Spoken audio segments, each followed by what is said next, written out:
Hi there, artists. In this video we're going to look at making a animal sculpture out of clay, and in this one we're going to be having it be a solid body.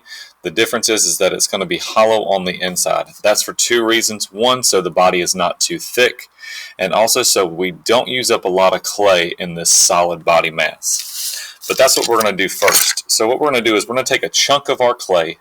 So you're going to try to pull it apart some. You could also roll it out some and break off a piece. But then what we're going to do is we're going to flatten that out. So when you're flattening something, use this part of your hand right where your wrist is. You could also use like a cup and you could roll it that way. You can also flip it. And you want to do this on your mat.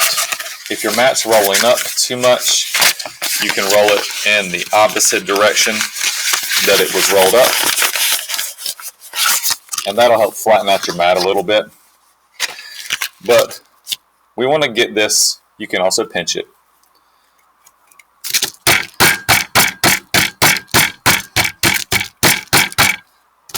But we want that about cookie thickness. And then I want to make this sort of an oval shape, and I want to make it a little bit bigger than what I want. So I'm going to try to draw sort of like an oval shape, a little bigger than I want it to be lengthwise. So draw it and then cut deep.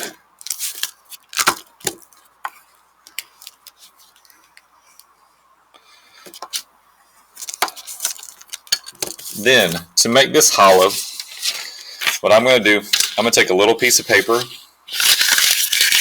very small piece of paper, ball it up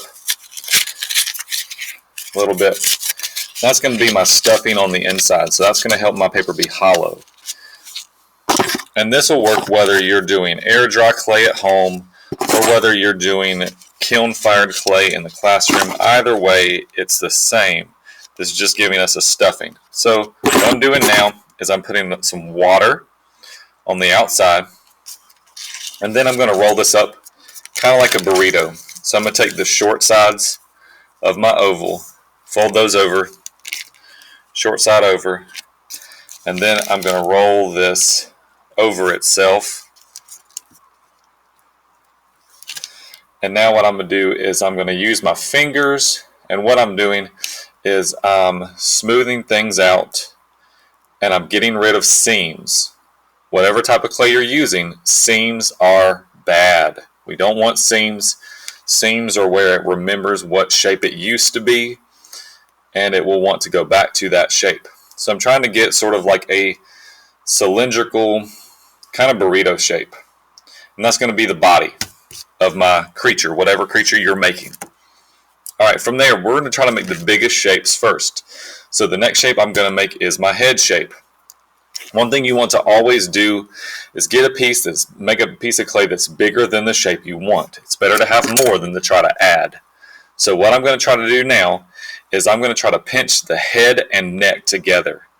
So I'm trying to make a wolf, like I'm have right there as my example. So I'm trying to pinch it, and the first thing I'm going to make is my neck shape. Just kind of like a cylinder shape. But it's important to try to make as much out of a piece as we can, rather than sticking stuff on. The more pieces you stick onto it, the more places we have where we've put a piece together, and those pieces can fall off. So what I'm doing is I'm pinching to try to make like the snout. So I'm smushing my clay. You can also push it. So I'm trying to make this part narrow. So you can push, you can squeeze and pinch. I can pinch up to make like little ear shapes. So you're squeezing, pinching, trying to move that clay around rather than trying to stick a bunch of pieces together that could fall off later.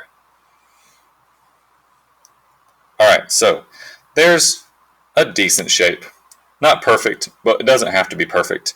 And we can make it better later. But let's stick it on. So the way I'm going to stick this on, I'm going to take my thumb, I'm going to stick that in there and make a hole. Add water, because water is our glue for clay, no matter what type of clay you're using, air dry or kiln fired clay. And we're going to twist this, and we want to twist it until it's harder to twist. So once we start to get some resistance, we know it's sticking.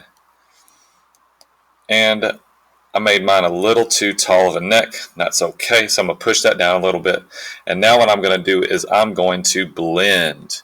So I'm going to push clay from that neck down or push clay from the body up, but I want to get rid of that seam.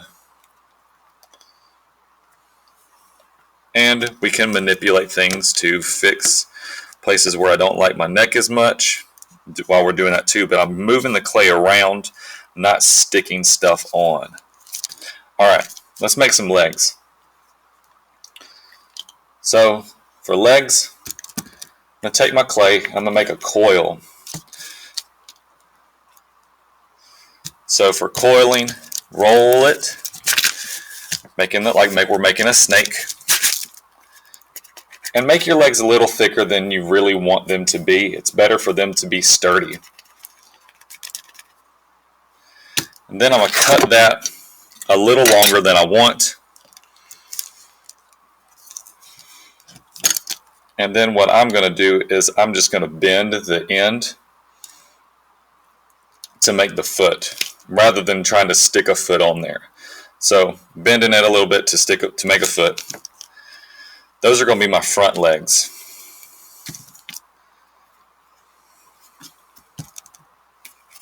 And I do the same for back ones. The deal with back legs though, I'm going to make my back legs a little bit longer. And I know that sounds weird, but I'll show you why. So I'm going to bend the end, and I'm going to make that one just a little bit longer. And that's for two reasons. So let's attach these and I'll tell you why. So front legs, I'm going to do our dimple again. So make a little hole, make a little crater, add my water in. And the reason I was wanting this one to be a little longer than I want is because it's going to go in that crater. And like I was saying before, I'm going to twist it until I can tell a difference in how easy it twists. When it starts to get harder to twist, you know that they're starting to stick together. And then blend. So move a little bit of that leg onto the body. That'll give it a shoulder too. Alright, that back leg we're going to do a little different. Remember, I made it a little bit longer. I'm going to put it on the side, and here's why. The reason I'm putting this on the side is we have all this weight from this head that's going to make this imbalance, and we don't want it to tip over when we're standing. So I'm going to compensate for that by giving my animal a hip in the back. So I'm using a fork and scratching that, doing a little scoring. Add a little water here too. So I scored both pieces with my fork. And now I'm going to do my wiggle.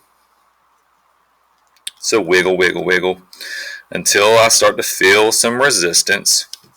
And then blend. So I have a hip back here, and that hip is giving me some extra weight in the back that's going to help it to counterbalance the weight of my head. The other way and I could add the other legs, but for sake of time, I'm going to do the same thing on the other sides.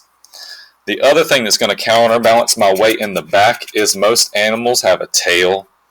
So we're going to counterbalance that. So I'm going to make my tail a little longer than I want. And it's a good idea to have the tail touch one of the legs, just so it's not free hanging off where it could break. And I'm going to make my tail a little bit longer so that it can connect to the back. So scoring and slipping, and score and slip my leg.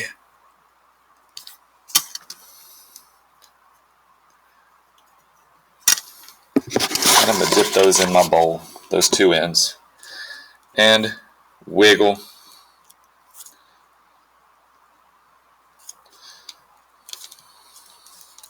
Wiggle, wiggle, wiggle. And do the same here. And if I underestimated my length a little bit, so I'm going to pinch, make that a little longer.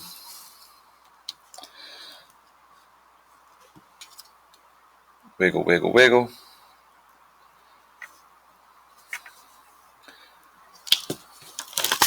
And then what I'm going to do up here on the top is I'm going to blend. And what I'm going to do is move my fingers from the tail and move some clay to blend that tail on there, but it's also kind of giving my animal a backbone.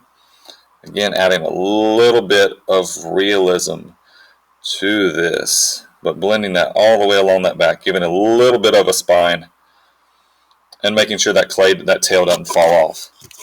But I would repeat the same on the legs, and then that gives me my animal with its hollow body. Have a great day.